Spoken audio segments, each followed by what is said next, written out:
अब कुछ अहम ट्रिगर्स और कल बाजार बंद होने के बाद अहम नतीजे खबरें कौन कौन सी आई हैं। नेहा है हमारे साथ बताने के लिए। Neha, good morning. बताइए सबसे पहले बाजार बंद होने के बाद अहम नतीजे कौन कौन से? बिल्कुल, इंडसइंड बैंक से शुरुआत करेंगे। इनफैक्ट निफ्टी के दोनों जो नंबर्स निकल कर आए वो कमजोर रहे। पूजा, इंडसइंड बैंक कमजोर नंबर्स यहाँ देखने को मिले। एनआईआई फ्लैट टू नेगेटिव रही है, 5288 करोड़ ये दर्ज हुई है। साथ में अगर मुनाफे का फिगर देखें तो इसमें 39% की गिरावट दर्ज हुई है। एनपीएस पर नजर डालें तो यहाँ पर निराशा हाथ लगी। क्वार्टर ऑन क्वार्टर बेसिस पर देखें तो ग्रॉस एनपीए, नेट एनपीए दोनों में यहाँ पर बढ़त ही देखने को मिली है। अब आ जाइए ओएनजीसी के स्टैंडअलोन नंबर्स पर। यहाँ भी कमजोर नतीजे ही हाथ लगे हैं। आप देखिए आय आधा % गिरकर आई है। ऑपरेशनल परफॉर्मेंस देखें तो बिल्कुल सपाट ये रही है। मार्जिन मामूली सी बढ़त दिखी है और अगर प्रॉफिट देखा जाए तो 31% की यहाँ पर गिरावट दर्ज हुई है। अब आ जाइए एफएनओ के रिजल्ट्स पर। वायदा में बंधन बैंक, यहाँ पर कमजोर नंबर्स ही देखने को मिले हैं। एनआईआई के फिगर पर नजर डालिए, हमारे अनुमान से ये कमजोर रहा है। हालांकि आप कह सकते हैं कि 12% की यहाँ पर बढ़ोतरी जरूर दर्ज हुई है। प्रॉफिट के आंकड़े पर नजर डाली जाए तो 42% गिरा है और हमारे अनुमान से तो बहुत ही कमजोर नंबर्स यहाँ पर दर्ज हुए हैं। ग्रॉस एनपीए में कोई बदलाव नहीं है, बिना बदलाव के 4.68% ये दर्ज हुई है। और नेट एनपीए देखा जाए तो मामूली सी गिरावट यहाँ पर देखने को मिली है। कुछ फ्रेश स्लिपेजेस यहाँ पर बढ़ते हुए दिखाई दिए हैं। अब आ जाते हैं सिटी यूनियन बैंक पे। यहाँ पर जो क्वार्टरली नंबर्स आए वो लार्जली आप कहेंगे इनलाइन है। एनआईआई देखिए 14% बढ़ी है, हमारे अनुमान के ठीक मुताबिक ही आई है।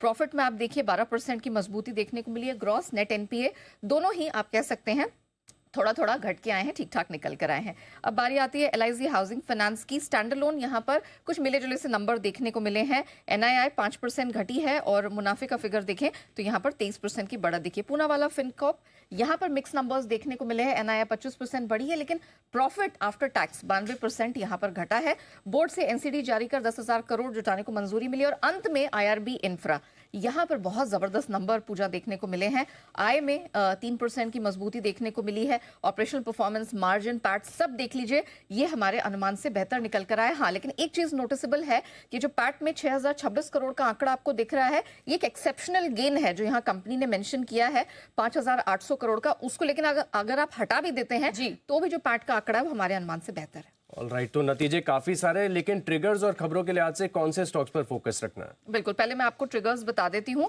देखिए शनिवार का दिन है, नए वायदा के जो नियम है वो एप्लीकेबल हो चुके हैं। यहाँ पर रिजल्ट्स में एकमात्र वायदा में आरती इंडस्ट्रीज पर नजर रहेगी।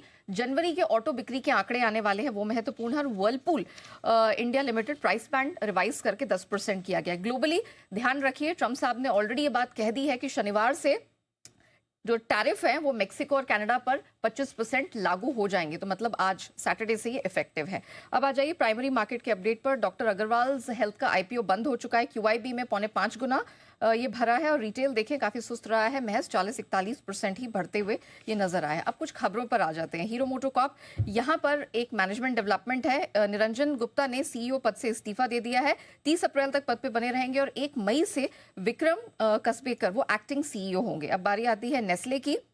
गुजरात की साणंद फैक्ट्री में एक नई किटकैट प्रोडक्शन की लाइन इन्होंने जोड़ी है और इसके लिए कुल 1100 करोड़ के ये निवेश करने जा रही है। इंश्योरेंस स्पेस पे नजर रखिएगा। Primarily SBI life, HDFC life, ICICI pru mutual fund के साथ लाइफ इंश्योरेंस के कॉम्बो प्रोडक्ट पर ये विचार कर रहे हैं और छोटी छोटी एसआईपी वालों को भी प्रोटेक्शन के तौर पर टर्म इंश्योरेंस लेने का यहाँ पर विकल्प होगा। ये कुछ डेवलपमेंट है। एलिविस लाइफ साइंस पर फोकस करे। गुजरात एपीआई मैन्युफैक्चरिंग प्लांट में यूएसएफडीए ने रूटीन जो जीएमपी जांच है वो की है।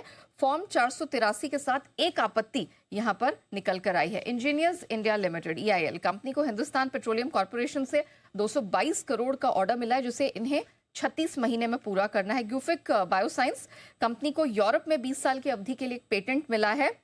5 जून 2023 से ये प्रभावी होगा। वारी एनर्जीज की बात करें तो सब्सिडरी वारी क्लीन एनर्जी सॉल्यूशंस को एसईसीआई से एनओए मिला है। भारत में ग्रीन हाइड्रोजन के लिए 90,000 मीट्रिक टन प्रतिवर्ष का। वेदांता की बात करें, सब्सिडरी भारत एल्यूमिनियम कंपनी में रोल्ड प्रोडक्ट क्षमता 50 केटीपीए से बढ़कर अब 100 केटीपीए होगी। ये भी एक डेवलपमेंट है। सीआईए ऑटोमोटिव की अगर बात करें तो एचडीएफसी म्यूचुअल फंड ने यहाँ पर 2.33% हिस्सा बढ़ाया है और ओपन मार्केट के जरिए 30 जनवरी को यह हिस्सा बढ़ाया गया है। बिल्कुल, थैंक यू नेहा आपका इस पूरे अपडेट के लिए।